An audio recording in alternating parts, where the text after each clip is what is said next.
Oh,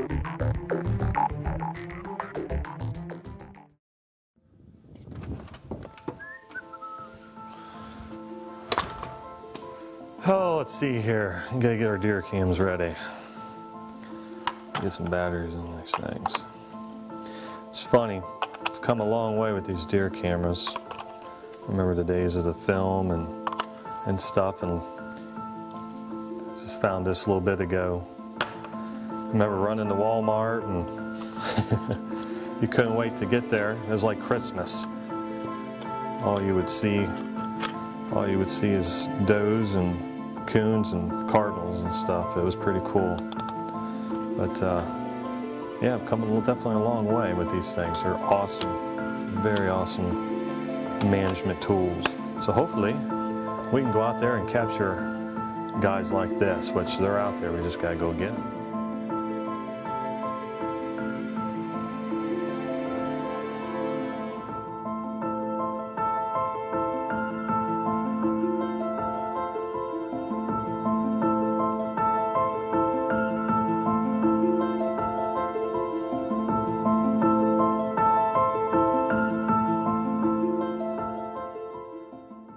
You know, deer cameras are just such a great management tool.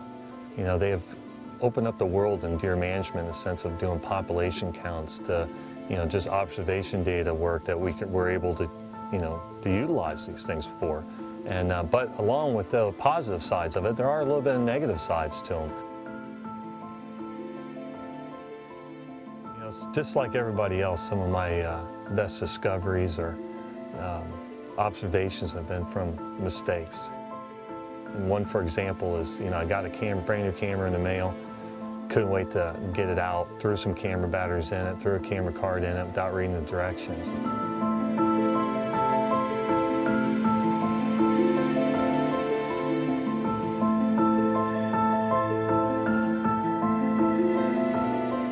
Rushed out, threw it over a water hole, and a couple weeks later, you know, I rushed back to the house, threw the camera card in the computer, and you know, all these strange icons came up, and it was video clips. But through those video clips, after watching it, I just knew right there and then I would never take another photo of a deer again. You know, after looking at thousands of video clips, we decided that, you know what, there is enough information there that needed to be looked at. And so we decided a couple years ago to dedicate the whole year of doing camera observation research, if you will. How we set it up is that we were going to act just like your average Joe Smo. Got a camera off the shelf, and we're going to go out there and just place these things, and place them where the average guy would place them. Now, we set them up over scrapes. We set them up over food plots, feeders, transition zones from a food plot to bedding area. We even set them up in bedding areas. And it was just amazing what we learned from each setup and how they reacted to each situation. Through our video clips, we found that a small percentage of these deer were acting negative to the cameras. And what do I mean by negative? Is just any stressful situation. What was fascinating was the does and the bucks, the difference, the gender difference of how these deer react to the camera once they, you know, visually saw them.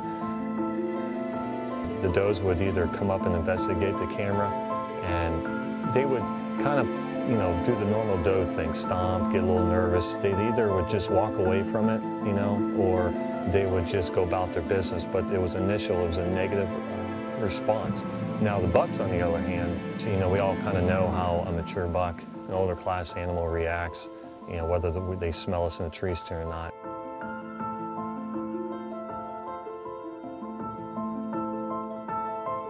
But they did basically the same thing to the camera. You know, once they visually saw the camera, they would come up, smell it, and they just do that stiff leg type thing. They're just like, I am caught. You know, I done something wrong, and they just ease on out and then, you know, turn tail. Or it was just the other way. You know, once they saw it, got a whiff, they just came out of their hide. They just could not get out of there quick enough. And it was just very interesting. But through, once again, the use of video, we got to see the difference. For pictures, it was funny, after doing all these video clips of, viewing them, I went back to old deer pictures, and it was just so cool. It's kind of humorous that you can tell just by that camera picture that you knew what that deer was doing afterwards. It was just so cool by looking at so much footage.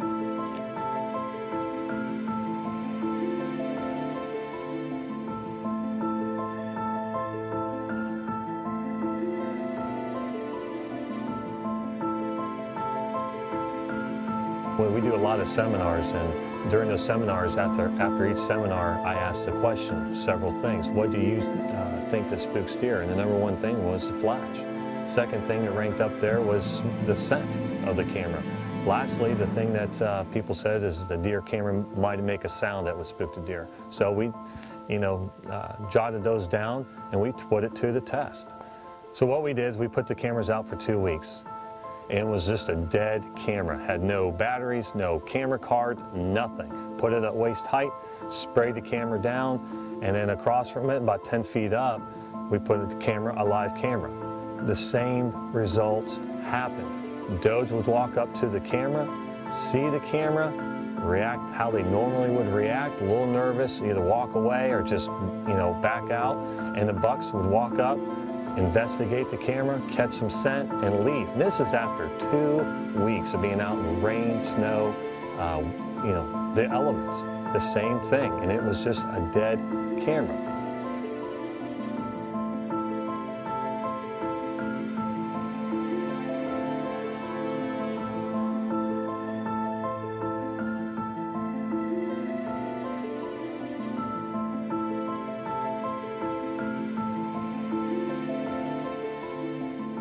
Here's an example of a perfect scrape. We've been following the scrape line, and here's an ideal situation that most people would put a camera setup at. We have a scrape right there, overhanging branches. We got a tree here, perfect place to put a camera. But through our observation footage, this is not the ideal setup. This is a place where buck would come in, and he's looking right at the camera. So what we're going to do is find a tree right across and get the footage from the backside. Here's a perfect tree to put the camera on right across from the scrape.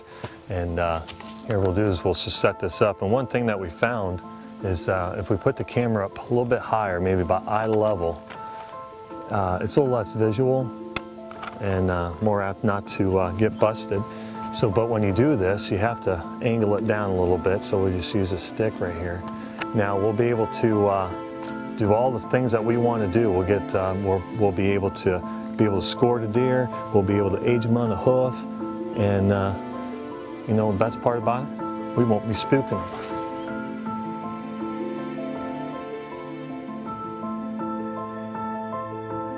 In no way we're trying to discourage the use of these cameras. We use them, still use them. These cameras are a great management tool. You should use them, but just use them wisely. You have to remember, a small percentage of deer had a negative response to it. Those negative responses were in places that we probably shouldn't have had the cameras to begin with. Leave them out. Don't check them once a week. Leave them out. I know it's hard, but what we found out, longer the better. Switch your cameras from pictures to video. See how your deer react. In your region, they might not act negatively at all. One thing we want to make perfectly clear here, this had nothing to do with the make and model of cameras. It's my job as a professional to educate people, whether it's something that you want to hear or not.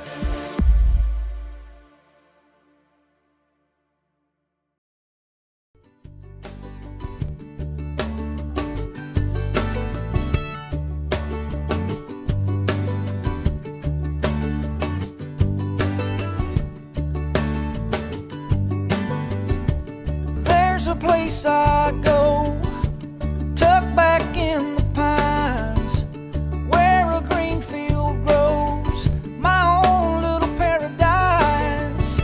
I'm thankful for this land and the life that it provides. See, the measure of a man is what he leaves behind. Oh, oh, take what you need and pass it on down.